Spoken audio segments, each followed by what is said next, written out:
بسم اللہ الرحمن الرحیم۔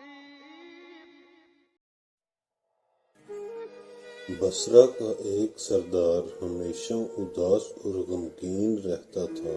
کسی نے اس سے دریافت کیا کہ آخر اس پریشانی کا سبب کیا ہے۔ اس پر سردار نے جواب دیا کہ بات کہنے کی نہیں پر کہا جاتا ہے کہ مجھ سے ایک ولی اللہ کی حکمت میں کچھ بے ادبی ہو گئی تھی، اس لیے ڈرتا ہوں کہ قیامت کو اس کے مواخذے میں گرفتار نہ ہو جاؤں۔ واقعہ یہ پیش آیا کہ میں ایک مرتبہ زیارت بیت اللہ کو چلا اور سب دوست و آشنا عزیز و اقارب رخصت کرنے آئے۔ حسب دستور کچھ دور چل کر میں نے سب کو لوٹا دیا، مگر ایک شخص زید جو میرے خواص میں سے تھا واپس نہ ہوا اور اس نے میرا پیچھا نہ چھوڑا۔ مجبور ہو کر میں نے اس کو جھڑک دیا کہ بیت اللہ کا جانا بھی کوئی آسان سمجھا جاتا ہے؟ جو پیادہ پا چلنے کو تیار ہو گیا میرے ساتھ نہ آ اور جس راہ سے تیرا جی چاہے چلا جا۔ کہنے لگا، اے آقا، کیا خدا اس پر قادر نہیں کہ تم کو ذات راہ جلد پہنچا دے اور مجھ کو بے یار و مددگار اور بلا توشہ چھوڑ دے؟ یہ کہہ کر اس نے اپنی راہ لی اور میں اپنے راستے سے چلتا بنا۔ راستہ بھر کہیں وہ مجھ کو نظر نہ آیا، واللہ العالم کہاں پوشیدہ ہو گیا۔ کہتے ہیں سند ملتی ہے جس میں لکھا ہوتا ہے فلاں ابن فلاں حج کو آیا تھا اور اس کا حج قبول ہو گیا۔ پھر اسی سند کے ذریعے قبر اور حشر کے عذاب سے نجات ہوتی ہے۔ یہ سن کر زید روتا چلاتا بیت اللہ کو واپس چلا گیا۔ جب میں حضور اقدس صلی اللہ علیہ وآلہ وسلم کی زیارت سے فارغ ہو کر لوٹا، کیا دیکھتا ہوں کہ زید پھر آ گیا اور السلام علیکم کے بعد ایک چٹھی میرے سامنے رکھ دی، جو ایک نہایت عمدہ ریشمی کپڑے میں سبز خط سے زید کے عذاب قبر اور حشر سے نجات کے لیے لکھی گئی تھی۔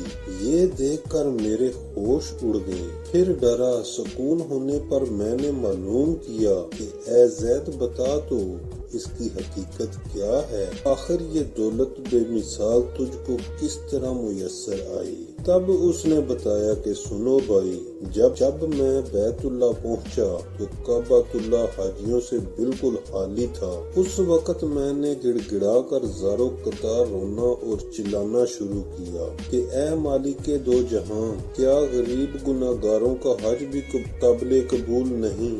جو مجھ کو حج کی سند نہیں ملی، کیا غریبوں کا کعبہ اور صاحب کعبہ اور ہیں جو وہاں جا کر سند لاؤں؟ مجھ کو قسم ہے تیرے عزت و جلال کی، جب تک چٹھی نہ پاؤں گا کعبہ سے باہر نہ جاؤں گا اور روتے روتے یہی مر جاؤں گا۔ اچانک غیب سے آواز آئی کہ اے زید، نجات کی چٹھی لے اور جا اپنی راہ لے۔ پھر یہ چٹھی میرے ہاتھ میں آ گئی، جس کو لے کر میں چلا آیا۔ یہ سن کر میری حیرت کی انتہا نہ رہی کہ اللہ اس شخص کا یہ عالی مرتبہ ہے جس سے میں آج تک واقف نہ تھا۔ پھر عزت و احترام کے ساتھ میں اس کو اپنے ہمراہ بصرہ لے آیا۔ وہ چٹھی نہایت احترام و تعظیم کے ساتھ معطر و معتبر کر کے صندوق میں بند کر دی۔ جب کبھی جی چاہتا تو کمال ادب احترام سے نکال کر اس کی زیارت کر لیتا، چومتا اور آنکھوں سے لگاتا تھا اور پھر محفوظ کر دیتا۔ اتفاقاً میں کہیں سفر میں تھا کہ میرے پیچھے زید کا وصال ہو گیا۔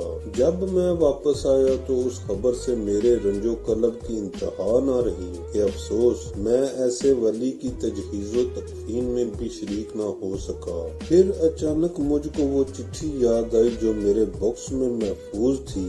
اب تو میں اور بھی بےتاب ہو گیا اور اپنے اوپر افسوس کرنے لگا کہ سفر کو جاتے وقت میں نے وہ چٹھی زید کو کیوں نہ دی۔ پھر اپنا